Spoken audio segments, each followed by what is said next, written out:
Hallo liebe Retro Gaming Maniacs, schön, dass ihr eingeschaltet habt zu der ersten Ausgabe eines neuen Formats, nämlich It's Windows 95 Time, beziehungsweise Windows 98 Time, je nachdem, was für ein Game ich hier irgendwie an den Start kriege, von den Sachen, die ich im Original noch hier stehen habe. Und ich fange an in dieser Ausgabe mit einem richtig geilen Baller-Game und das nennt sich The Reap. Da habe ich hier die Originalbox noch. Ist von Take-Two und wurde kreiert von Hausmarke im Jahr 1997. Hier sieht man mal so ein paar Screenshots noch. Und man sieht hier vielleicht auf den Fotos schon, es geht dabei um vorgerenderte 3D-Objekte, die man wegbratzen muss. Und hier hinten auf der Rückseite steht Folgendes drauf. Manche Computerspieltypen sind zeitlos und total zerstörerische Abknallereien auf Fingerdruck sind keine Ausnahme. Dieser besondere Spieltyp hat sich in Spielarkaden auf der ganzen Welt als überaus populär erwiesen und entzückt logischerweise Zuschauer auf allen größeren Videospielformaten. PC-Spieler, die in der Vergangenheit vergeblich nach rechten Arkadenspielen suchten, haben jetzt die Gelegenheit, die Art von Spiel auszuprobieren, nachdem sich ihr Computer wirklich gesehnt hat. Durch die hochentwickelte Technologie kommt diese Abknallerei dem perfekten Adrenalinstoßspiel immer näher. Willkommen zu einem neuen atemberaubenden Abenteuerspiel. Willkommen zu The Reap. Adrenalin in reinster Form. Da steht noch mehr. Einzigartig bei Abschießereien. Eine künstliche Intelligenz, die ihren Fortschritt während des Spiels verfolgt und mögliche Ergebnisse im Laufe des Spiels ändert. Strategieoptionen. Sie erreichen bestimmte Ziele mit bestimmten Waffen. Je mehr Sie spielen, desto mehr spitzfindige strategische Optionen werden Ihnen klarer. Erstaunliche visuelle Effekte. Spielen Sie in verschiedenen Themenwelten. Diese bestehen aus massiven, modellierten 3D-Ebenen, die mit 16-Bit-Rendering-Grafiken schön gemacht sind. Zu den dynamischen Funktionen gehören Echtzeit-Glimmen, Teilchen, Raucheffekte und Echtzeit-Linsenstreulicht. Die Hintergründe werden auch während des Spiels verändert. Zum Beispiel erscheinen schwelende Krater in der Landschaft als Folge von Explosionen. Echt artistische Spielkomposition. Einzigartige Lichtquellen erzeugen eine Umgebungshintergrundatmosphäre, die durch eine phänomenale Konzentration auf das Detail hervorgehoben wird. Bis zu 8 verschiedene Waffen, zahlreiche Ergänzungen, Bonus-Extras und ein auf dem Ergebnis beruhendes Guthabensystem. Unaufhörliche Wellen von gruseligen und wunderbaren feindlichen Angriffen, die vom Boden und aus der Luft auf sie zukommen. Zu der riesigen Auswahl gehören Harrier-Flugzeuge, Helikopter, futuristische Schöpfungen, Mutterschiffe, Panzer, Autos, mobile feindliche Basen und Horden rennender Infanteristen. Die ganze Hölle ist entschlossen, sie tot zu stoppen. Wie gesagt, tot zu sehen wird jetzt ja mehr Sinn machen. Ne? Natürlich ist das Ganze hier complete in allen Varianten. Das ist nochmal so die Pappe. Wenn man das aufmacht, dann findet man da drin das Handbuch und die CD. Hier ist nochmal so schön unten Take-Two eingestanzt. Handbuch ist drin. Musste ich tatsächlich mal lesen, weil ich mit den Waffen-Upgrades und wie man die handelt nicht so klar kam. Und dann natürlich noch die Disk. Und von der habe ich das Game installiert. Und jetzt wollen wir mal gucken, ob das Ganze noch läuft. Das Ganze läuft jetzt über PC-Emu. Ja, aus irgendeinem Grund ist er mir mittendrin abgebrochen mit der Aufnahme. Da wollte ich nämlich sagen, das Ganze läuft über PC-Emu. Und das war ein Riesenkrampf, das Ganze überhaupt mal wieder so ans Laufen zu kriegen. Und ich habe meinen Wingman Logitech Wingman Gamepad hier eingebunden. Und ich versuche es jetzt nochmal, eine Aufnahme hier hinzukriegen, ohne dass mir die ganze Geschichte hier abschmiert und die Aufnahme einfach abbricht. Naja, jetzt habe ich mich wenigstens warm gespielt in dem Moment. Ich bin nämlich bei der ersten Nicht-Aufnahme bis in Level 2 gekommen. Ja, dann für mich, ich spiele es jetzt das zweite Mal. Ihr seht es jetzt zum ersten Mal. Und ich gehe jetzt hier unter Spiel starten. Und dann hoffe ich, dass er aufnimmt. Und ich muss tatsächlich jetzt immer wieder hier einen Blick auf die Uhr haben bei OBS, ob der denn auch wirklich aufnimmt. Start. Da lädt er. Und ihr werdet gleich sehen, das sieht wirklich super aus, weil es so vorgerenderte 3D-Objekte hat. Ach, jetzt macht er bei Level 2 weiter. Das soll er aber nicht. Ich möchte bei Level 1 anfangen. Wenn schon, denn schon. Gehe ich da nochmal raus. Ich hoffe, ich kann hier irgendwie von vorne anfangen. Einspieler, Optionen. Und ich hoffe, ich kann von vorne anfangen. Das wäre noch gut. Ja, ich lösche das Kennwort hier mal. Weil sonst sind wir direkt in Welt 2. So, Spiel starten. Jetzt müsste er ja eigentlich von Welt 1 loslegen. Ich hoff's. Wäre jetzt gut. Interessant, dass er das Kennwort gespeichert hat und dann eigentlich von Welt 2 weitermachen wollte. So, jetzt geht's von vorne los. Jawohl. Und ich muss wirklich hier zwischendurch mal einen Blick auf die Uhr haben, um zu gucken, ob es wirklich aufnimmt. Mit Feuerbutton 1 feuert man Waffe 1. Wenn man Feuerbutton 2 gedrückt hält, dann kann man durch die Waffen durchschalten, von denen wir aber jetzt noch nicht viel haben. Jede Waffe lässt sich in 3 Stufen ausbauen.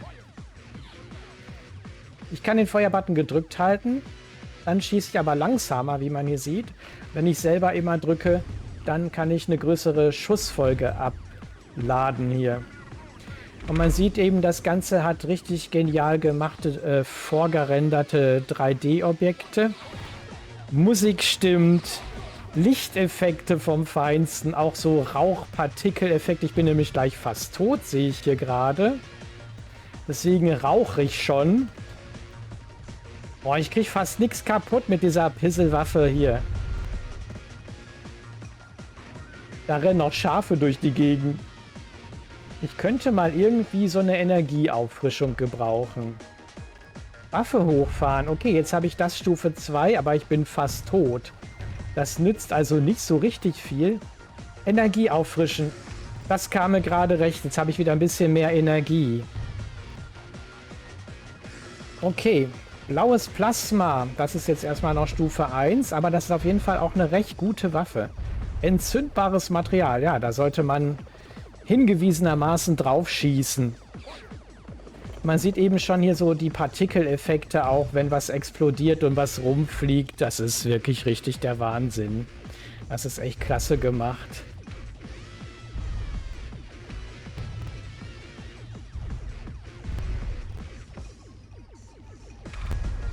Boah, alter Schwede.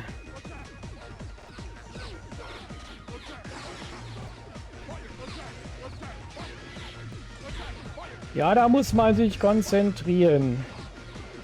Beschleuniger. Jawohl, jetzt sind wir ein bisschen schneller unterwegs. Ja, auch die Gegner rauchen ab. Das ist schon echt cool. Und das Setting hier ist noch nice. Das ist so ein bisschen leicht Steampunk-mäßig. Das gefällt mir. Ich hoffe, ich komme weit genug.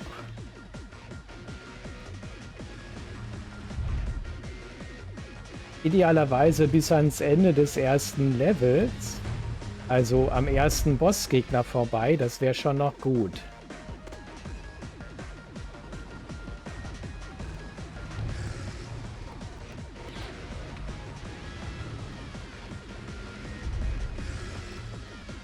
Da muss man sich konzentrieren. Hier geht ganz schön was ab.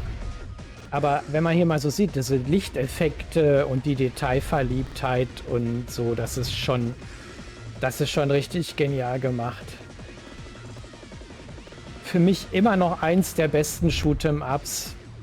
Eins meiner All-Time-Favorites, muss ich sagen. Auch wenn ich hier nie so richtig weit gekommen bin. Wobei ich bin sicher, dass ich das früher noch weiter gezockt habe als Level 2.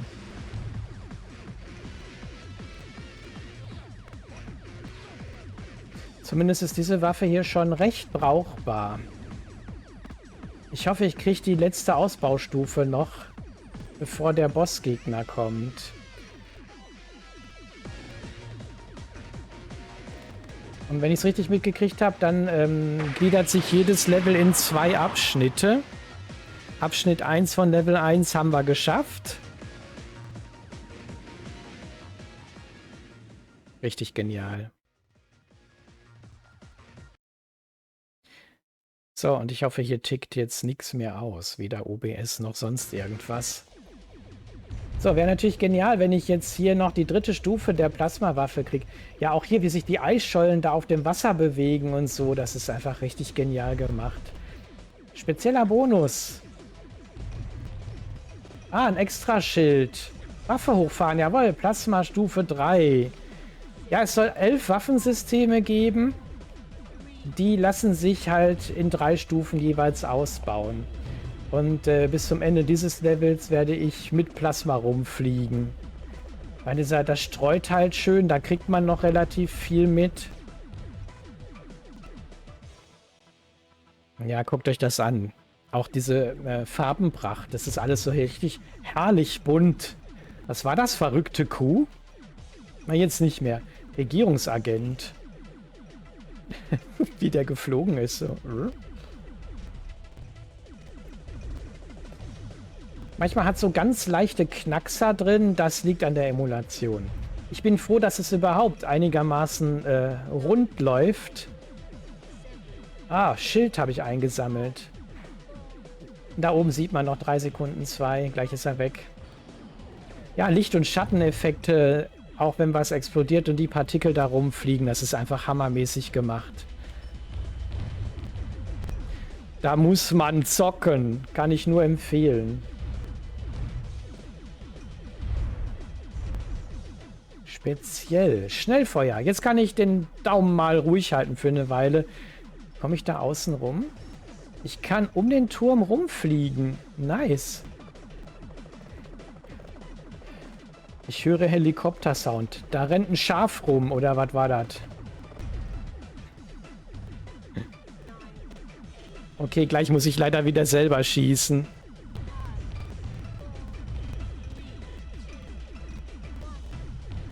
Oh, jetzt muss ich wieder selber aktiv werden. So geil, dass ich das überhaupt nochmal ans Laufen kriege. Unter normalen Bedingungen kannst du es unter Windows 10 nicht mehr installieren, kriegst du es nicht ans Laufen. Es gibt noch ein paar Games, die ich im Original habe, die so normalerweise nicht mehr laufen würden, die es jetzt aber wieder tun. Und die wird es hier auch noch irgendwann zu sehen geben. Also da habe ich auf jeden Fall auch geplant, mal irgendwann noch Videos von zu machen. Und euch das zu präsentieren. Energieverstärkung, her damit. Das füllt ja Schild wieder auf, sozusagen. Ja, die Waffe ist hier wirklich richtig brauchbar.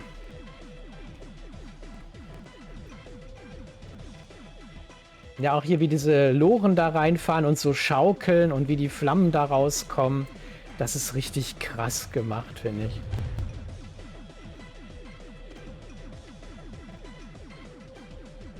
Wir nähern uns dem Levelboss. Langsam aber sicher. Und der ist schon krank. Also das ist schon eine krasse Maschine, mit der wir es jetzt gleich zu tun haben. Die Musik ändert sich. Er kommt. Mit einer riesen Kreissäge vorne dran. Und das mit den Funken, das ist einfach schon geil gemacht. Jetzt bin ich ja froh, muss ich sagen, dass ich hier diagonal schießen kann. Muss ich nur, jawohl. So, die Kreissäge ist platt. Jetzt muss ich mich nur noch um die Plasmakanonen da kümmern von dem Vieh. Das geht ganz schön auf den Daumen, Leute.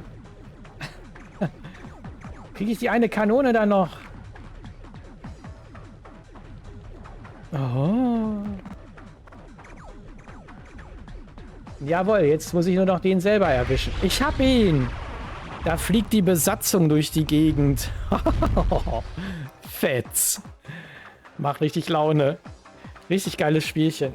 Ach, kann ich nicht oft genug betonen. Das stimmt alles. Grafik, Mucke, Gameplay. Hammer. Kleine Zwischensequenz. Jetzt geht's ins Unterwasser-Level. Und das ist schon, doch, das wirkt ganz schön hart schon. Habe ich vorhin gemerkt bei meiner ersten unfreiwilligen Nichtaufnahme. Künstliche Intelligenz. Jopp. Und auch diese Licht- und Schatteneffekte überm Boden, dass das so wabert und die aufsteigenden Blasen, dass man wirklich das Gefühl hat auch, man ist hier unter Wasser. Also die Stimmung kommt einfach richtig gut rüber. Das ist so wie Jules Verne hier. Fast die 20.000 Meilen unter Meer. Mit nur ganz komischen Dingern, die man zerfetzen muss. Ziel ist möglichst lange am Leben bleiben. Elektrische Waffe. Ah, jetzt habe ich den Elektroblitz. Ich nehme aber lieber... Ich versuche erstmal mit der Plasmawaffe weiterzukommen. Ich hoffe, dass ich da mehr kaputt kriege als mit dem Blitz. Bei der Blitzstufe 1, der taucht nichts. Damit kriegst du nichts kaputt. Ich habe das Gefühl, mit der Plasmawaffe kriegt man hier unter Wasser immer noch mehr kaputt. Das ist ganz schön anstrengend für den Daumen, stelle ich fest. Mein Schild geht zur Neige. Ah, ist das wieder dieses Drecks-U-Boot, was man nicht kaputt kriegt. Aha.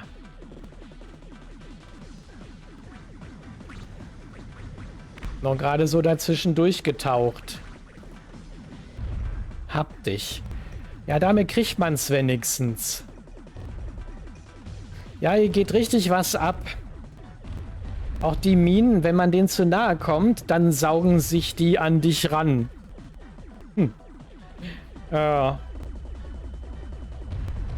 Ja, also die Plasmawaffe ist bis jetzt immer noch die beste. Oh, da muss man ganz schön aufpassen hier. Solange ich nicht wenigstens Stufe 2 beim Blitz habe, sieht es schlecht aus. Aber ich bin echt immer wieder begeistert, wie geil das Spiel heute noch aussieht, nach all den Jahren. Richtig genial. Das ist jetzt in 640 x 480 dargestellt übrigens. Unter Windows 98 SE simuliert. Wow. Spezieller Bonus. Oh, ein Schild. Schild nehme ich gerne. Ja, auch hier mit diesem Unterwasser-Ding. Das hat wirklich was von 20.000 Meilen unter Meer. Und die Explosionen sehen einfach auch wahnsinnig gut aus. Wobei, ich muss meine Explosion nicht unbedingt so schnell sehen. Boah, Alter. Jetzt kommt wieder dieses nervige U-Boot. Ah, diesmal habe ich dich, aber ach, da kommt noch so eins von der Sorte. Ah. Boah. Ja, auch hier, wie diese riesen Wasserblasen gemacht sind. Ach, dieses Drecksboot schon wieder. Hab dich. Hoffentlich kommt da nicht noch eins von denen. Ja, jetzt bin ich froh, dass ich die Plasmakanone noch habe. Ah, da glüht der Triggerfinger. Das ist wirklich die versprochene Arcade-Action, so wie sie auf der Box steht.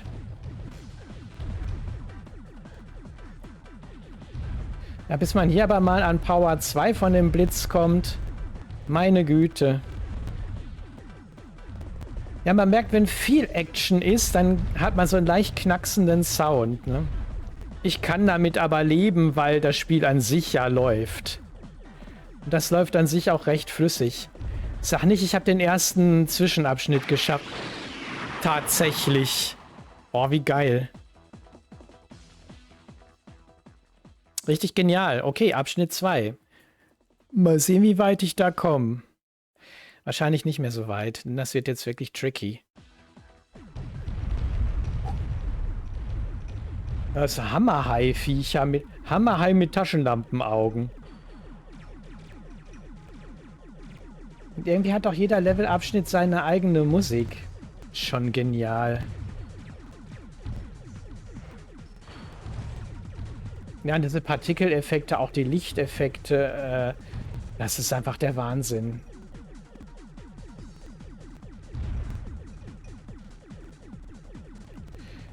Dann ist ja fast Disco hier, du. Boah, was schießt da so fettes Zeug auf mich? Boah, die Dinger sind hart. Die halten ganz schön was aus.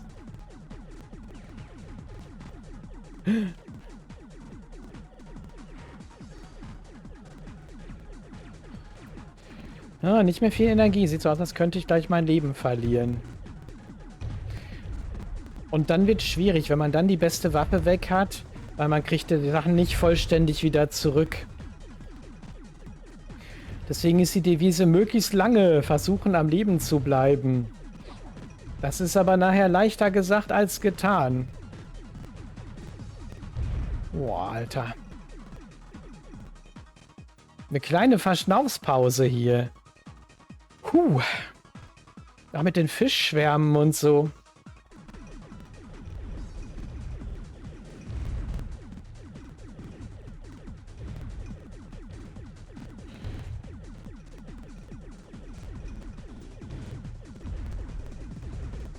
Ja, der Blitz ist immer noch Stufe 1. Immer noch keine bessere Dings gefunden. Was hat geheißen ja, für verschiedene Levelabschnitte und Typen sind unterschiedliche Waffen besser geeignet. Jetzt hätte ich Blitzstufe 2.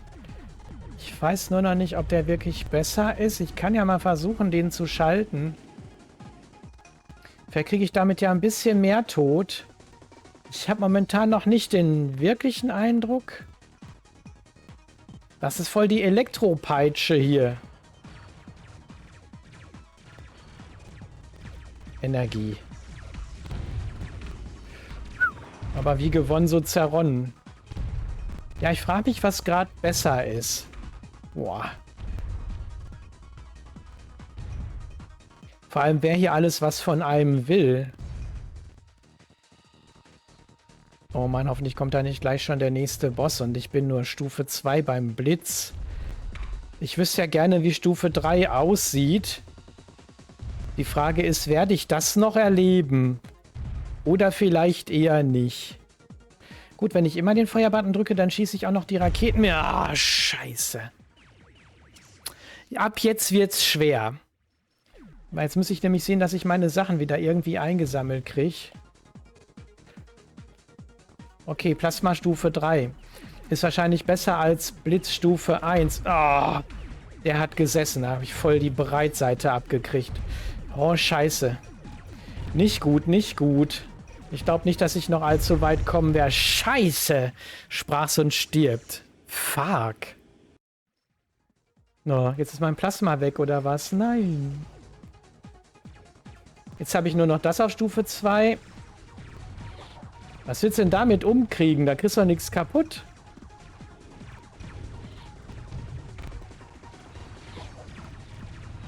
Vor allem, wenn hier von allen Seiten was kommt. Ja, das Game Over ist nah.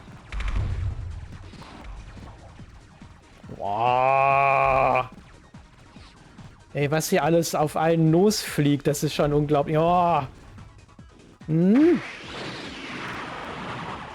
Aha. Hier gibt es geplatscht. Was heißt denn geplatscht? Keine Ahnung, ich habe es geschafft. Nächster Abschnitt. Ah, ich wusste gar nicht, dass es hier dann 3 Abschnitte gibt. Da bin ich ja mal schwer gespannt. Elektrobeam. Ist aber erst Stufe... Ah. Ich habe das Gefühl, dass das hier dann immer noch... Das ist besser? Ja, das ist besser als das Plasma. Das Gefühl, dass ich damit immer noch ein bisschen mehr kaputt krieg. Boah, Alter. Hier ist aber auch alles hinter mir her. Das Fiese ist, dass die schießen, obwohl die schon längst aus dem Bild raus sind. Das ist ganz schön gemein, ey. Boah, das ist scheißen fies. Ja, wo hast du da eine Chance? Fuck. Ja, jetzt wird's dann langsam bitter, weil ich kriege ja nichts mehr kaputt mit der Waffe. Oh Gott. Da werde ich nicht denn auch eine Chance haben. Vor allem, wenn die dann von hinten noch hinter mir her schießen. Ich sehe das Game Over näher kommen.